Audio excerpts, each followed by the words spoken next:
Hello students, welcome to chemistry classes. कैसे हैं आप सब। हम 12th क्लास की केमिस्ट्री का पहला चैप्टर सॉल्यूशन को पढ़ रही थी। आई होप आपको ये चैप्टर पढ़ने में बहुत मजा आ रहा होगा और पीछे वाले सारे टॉपिक्स आपको बहुत अच्छे से समझ आ रहे होंगे। अगर आपको किसी भी वीडियो में कैसी भी प्रॉब्लम आती है तो आप मेरे को कमेंट करके बता सकते हैं, मैं उस टॉपिक की दोबारा से वीडियो बना दूंगी। तो चलिए बिना टाइम वेस्ट करे करते हैं हमारा नेक्स्ट डिस्कस करते हैं हमारा next topic, which is colligative properties. क्या होती है कॉलिगेटिव प्रॉपर्टीज? कॉलिगेटिव प्रॉपर्टीज को किस किस से बनाए? तो वर्ड से बने, को और लिगेटिव। लिगेटिव जो वर्ड है उसको आप बोल सकते हो लिंक्ड।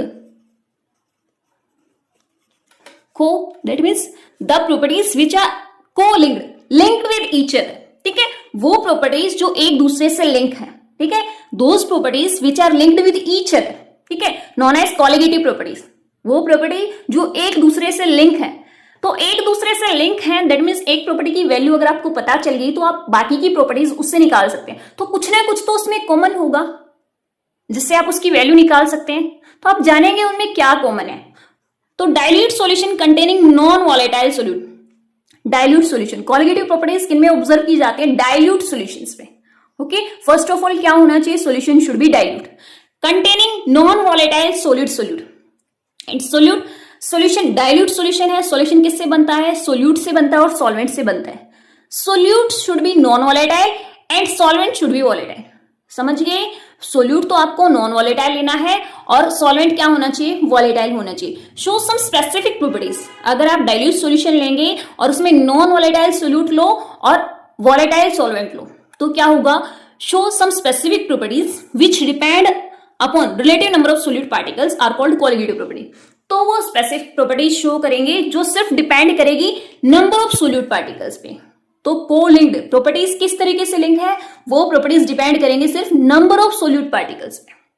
ठीक है, are called as colligative property. इसका मतलब क्या है? अगर आपको किसी एक प्रॉपर्टी का पता है तो आप बाकी प्रॉपर्टीज की वैल्यू फाइंड आउट कर सकते हो। कब कर सकते हो? कुछ स्पेसिफिक कंडीशंस होती है। ठीक है, ये स्पेसिफिक प्रॉपर्टी सिर्फ डाइल्यूट सॉल्यूशंस में ही ऑब्जर्व की जाती है। Dilute solution containing non volatile solute. Solute should be non volatile and solvent should be volatile. अगर आपने डाइल्यूट सॉल्यूशन लिया जिसमें सोल्यूट नॉन वॉलेटाइल हो और सॉल्वेंट वॉलेटाइल हो तो वो कुछ स्पेसिफिक प्रॉपर्टीज शो करते हैं जिनमें जो सिर्फ नंबर ऑफ सोल्यूट पार्टिकल पे डिपेंड करती है। उन प्रॉपर्टीज को बोलते हैं कॉलिगेटिव प्रॉपर्टीज। कौन कौन सी होती है कॉलिगेटिव प्रॉपर्टीज वो आपको अच्छे से डिटेल में पढ़ेंगे, लेकिन आप अभी सिर्फ यही जान लो कि डाइल्यूट सॉल्यूशन में ऑब्जर्व की जाती है जब आप सोल्यूट नॉन वॉलेटाइल लो और सॉल्वेंट जब आप वॉलेटाइल लोगे तो वो सिर्फ डिपेंड करेंगे नंबर ऑफ सोल्यूट पार्टिकल्स में। ठीक है, that means colligative properties directly proportional to number of solute particles, सिर्फ डिपेंड करते हैं नंबर ऑफ सोल्यूट पार्टिकल्स पे। Colligative properties don't depend upon nature of solute particles. Solute particle के nature पे depend नहीं करते, सिर्फ नंबर पे डिपेंड करते हैं।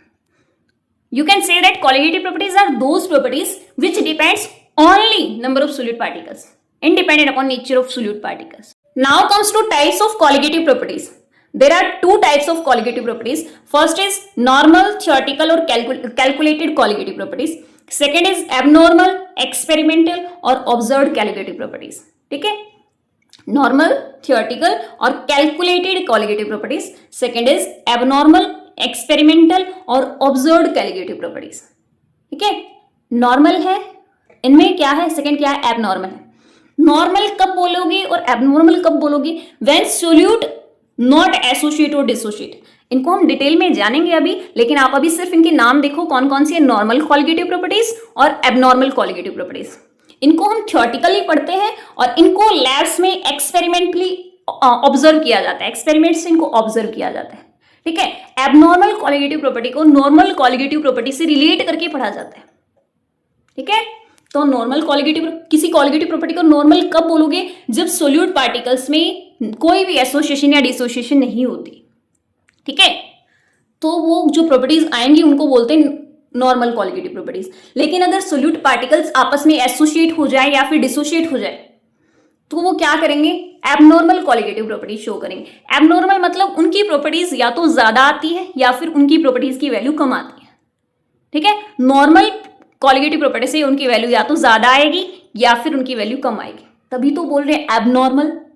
कि नॉर्मल से उसकी वैल्यू या तो ज्यादा आ सकती है या फिर कम आ सकती है, क्योंकि सोल्यूट ने क्या कर लिया है, एसोसिएशन कर लिया या फिर डिसोसिएशन कर लिया है।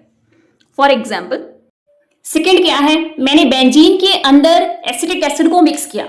बेंजीन क्या है, सॉल्वेंट है, और एसिटिक एसिड क्या है, सोल्यूट है। जब आप एसिटिक एसिड को बेंजीन में मिक्स करते हो तो ये क्या हो जाता है, एसोसिएट कर जाता है। एसिटिक एसिड एसोसिएट होकर डाइमर बना लेता है। दो मॉलिक्यूल्स आपस में कंबाइन होकर एक मॉलिक्यूल फॉर्म कर लेते हैं, दैट मींस डाइमर बना लेता है।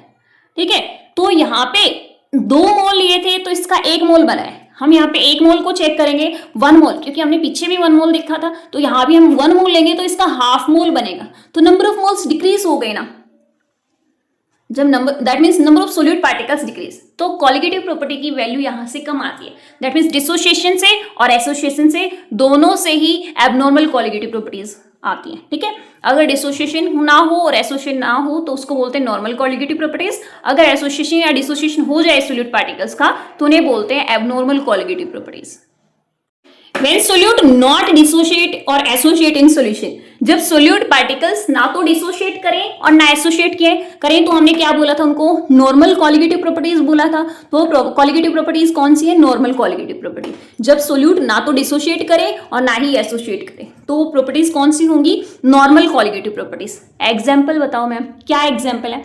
फॉर एग्जाम्पल आपने 1 मोल शुगर को ऐड किया वाटर के अंदर। आपको पता है शुगर कभी भी ना तो डिसोशिएट होता ना ही एसोसिएट होता। ठीक है, तो शुगर के जो पार्टिकल्स हैं ना तो डिसोशिएट होते ना ही एसोसिएट होते। जब आप सॉल्यूशन में चेक करेंगे तो शुगर कितना होगा, 1 मोल ही होगा।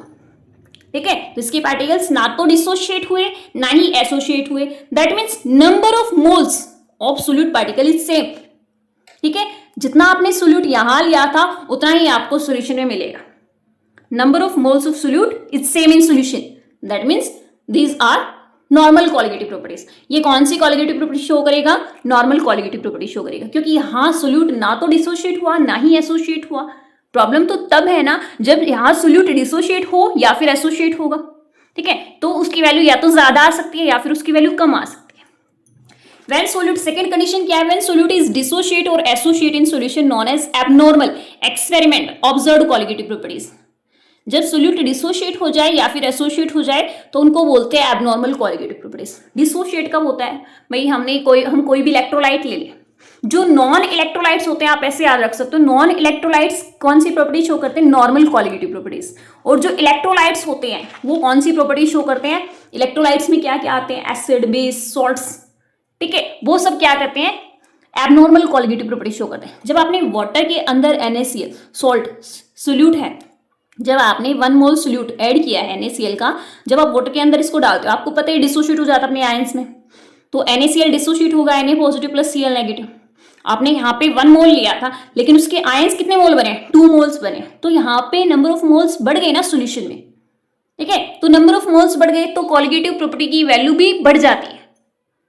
तो इसलिए अगर डिसोशिएट हो गया तो भी एबनॉर्मल कॉलिगेटिव प्रॉपर्टी बोलते हैं, अगर एसोसिएट होगा तो भी एबनॉर्मल कॉलिगेटिव प्रॉपर्टी बोलते हैं। एसोसिएट का भी एग्जांपल देख लेते हैं।